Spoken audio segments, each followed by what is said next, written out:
Oi, gente, no Histórias de Vida de hoje você vai acompanhar a história da Keila Ferrari. É uma educadora que trabalha com artes inclusiva. Keila, muito obrigada por você participar aqui com a gente desse quadro. E eu gostaria que você contasse um pouquinho mais sobre a sua história de vida, né? Você trabalha com artes e de uma forma muito inclusiva, né? O que despertou em você esse interesse? Bom, primeiramente eu que agradeço a participação e a oportunidade de estar aqui. Eu despertei esse interesse bem jovem, com 6 anos de idade, assistindo uma novela com a minha mãe. Eu vi a Libras, a Língua Brasileira de Sinais, sendo encenada pelos atores nessa novela. Olha quanto tempo faz, a gente nem tinha lei de Libras. E eu já me interessei por isso. Eu também sempre quis ser bailarina, então eu tinha aquele sonho de juntar a dança e ser professora de surdos também, né? E aí eu comecei a dançar mais ou menos com 10, 11 anos de idade, né? E quando eu tinha 16 anos, eu comecei a dar aula de expressão corporal e apareceu um aluno surdo na minha sala. E aí voltou aquela imagem da criança vendo a Libras, se apaixonando, né? A Libras é muito expressão corporal, facial. E aí eu pensei, por que não fazer arte e inclusão? A arte, ela tem um poder tanto de comunicar como de unir as pessoas. E quando eu digo, além de ser muito terapêutica também, né? Mas quando eu digo arte, eu digo essa arte de comunicação, de interação. O nosso trabalho, ele não está preocupado só em mostrar um espetáculo estético com pessoas que possuem uma condição de deficiência, mas em fazer com que essas pessoas se autodescubram, se interajam uma com as outras, que elas criem também, improvisem, né? Que elas despertem o potencial criativo, os aspectos psicomotores, tudo isso. Então, esse aluno veio, depois ele trouxe a irmã que tinha uma condição de deficiência visual, o meu trabalho começou e depois aqui em Campinas eu comecei a trabalhar com pessoas com síndrome de Down, com transtorno do espectro do autismo, pessoas em cadeira de rodas e aí a surdez e a surdo-cegueira também. Keila, você em um determinado momento da sua vida, você teve que lidar com essas neurodivergências um pouco mais de perto, né? Você descobriu, né, o seu filho mais novo foi diagnosticado com TOD.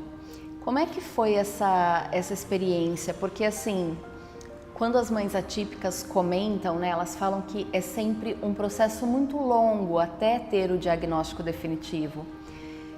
E você já lidava com esse público, você já tinha acesso a esse público, você passou por esse longo processo ou você conseguiu identificar rapidamente que ele tinha uma condição? Olha, eu falo que casa de ferreiro é espeto de pau.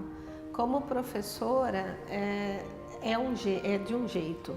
E como mãe, você se envolve emocionalmente, é de outro jeito. Então, o que aconteceu? Eu trabalhava com crianças, com jovens severos, né, de suporte 3.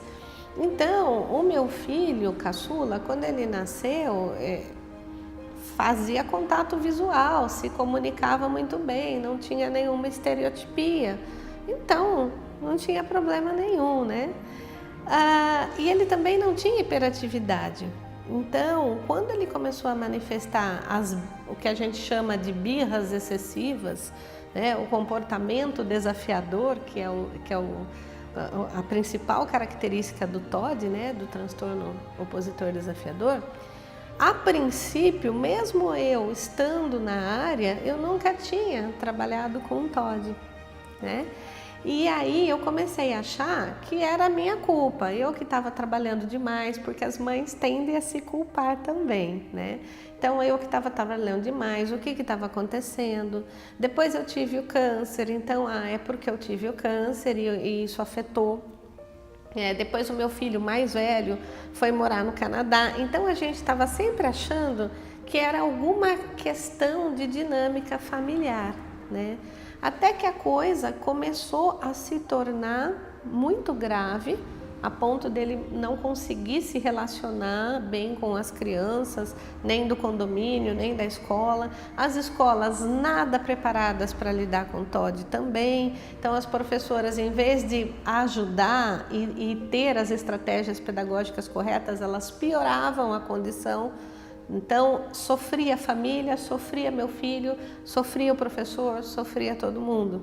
Aí eu levei ele para uma avaliação neuropsicológica, uma avaliação de vários dias, né?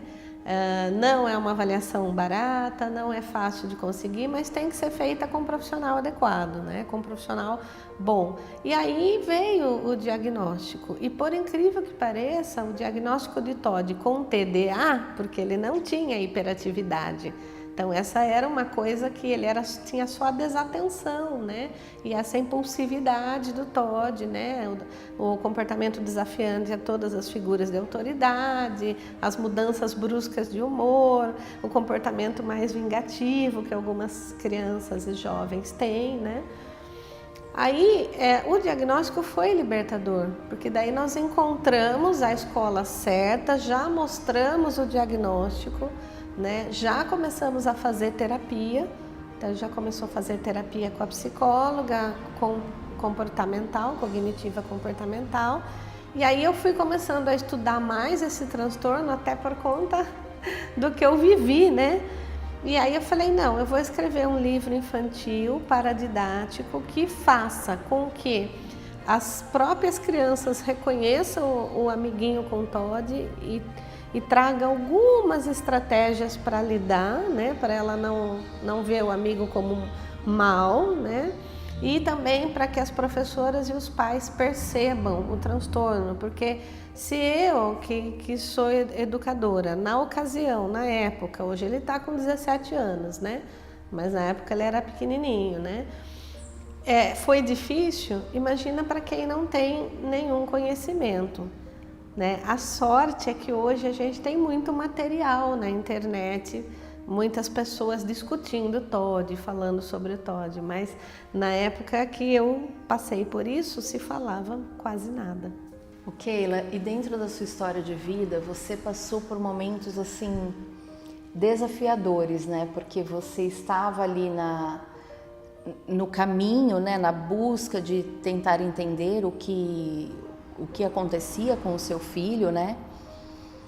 E ao mesmo tempo você se cuidando, né? Porque você teve um câncer e você já vinha, né, de um histórico familiar. Como é que você fez para lidar com tudo isso? Porque assim, para quem está de fora, a gente vê o quão desafiador é.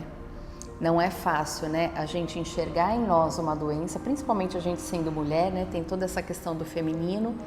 Ao mesmo tempo, você como mãe, percebendo que o seu filho precisava de você e você precisava buscar junto com ele o que estava acontecendo ali na vidinha dele. E mesmo assim, você fez tudo isso sorrindo e dançando. Eu acho que a dança, ela traz uma leveza, né? A dança, o canto, a pintura, o teatro, acho que qualquer forma de arte, né? Ela traz para nós uma leveza, um poder se expressar. Quando eu descobri o câncer a primeira vez, foi muito traumático, porque eu já tinha a experiência da minha mãe, que teve o câncer quando eu tinha 6 anos de idade. Então eu vivi isso, né? E naquela época, então, foi uma cirurgia enorme, né? Modificou o corpo dela, né? Então, a gente teve que conviver com isso. Eu já tinha tido a experiência com a minha irmã, né, que estava morando na Alemanha. Hoje ela veio a falecer, faz 3 meses, mas viveu bastante, lutou bastante, teve uma certa qualidade de vida, né? E então, quando eu soube, foi um trauma assim muito grande, porque o caçula acha que com ele não acontece nada. Então, eu achava que eu não ia ter tão cedo, né? Então foi muito difícil, mas eu não sei, acho que a gente tira uma força, né, de dentro de Deus, a gente não sabe como, que eu botei a minha peruquinha, continuei trabalhando e ia nas reuniões do meu filho, inclusive para ouvir um monte de besteira, né? Então eu me lembro que eu estava em recuperação de quimioterapia, estava ainda com os efeitos colaterais, a coordenadora de uma escola particular, religiosa, que meu filho estudou, me chamou e falou assim: olha, aqui não tem espaço para o seu filho, não é escola para ele. Nós estamos em 3 professores e nós não podemos com o seu filho, né? E aí você tá assim, né? Tava meio zonza da quimio ainda, ouvi isso, então foi muito difícil. A falta de empatia dela, né? Como a mãe que entrar em tratamento, mas por outro lado, eu também sinto que eles realmente não sabiam o que fazer, porque não é fácil. Imagina você ter uma criança que queria dar cadeirada em todas as outras. Não é fácil, mas para ele querer dar a cadeirada, ele chegou nesse ponto. E por que ele chegou nesse ponto? Porque a escola não sabia lidar, porque a escola não via os sinais, porque a professora não tinha as estratégias corretas. É possível você minimizar ou prevenir alguns comportamentos se você tiver conhecimento, estratégia e principalmente empatia. Mas a professora já estava com raiva dele, a coordenadora já estava com raiva, ela pegou ranço, e isso que não pode acontecer, né? Mas assim, graças a Deus eu tive uma estrutura familiar muito boa, minha irmã mais velha veio para Campinas nessa época, então ela estava me ajudando nos cuidados com meu filho, então assim, ele teve muito amor, mas eu fico pensando, e as famílias que não entendem? E que compram a ideia da escola, né? Que também não entende que o seu filho é mau, que ele vai ser um futuro psicopata, né?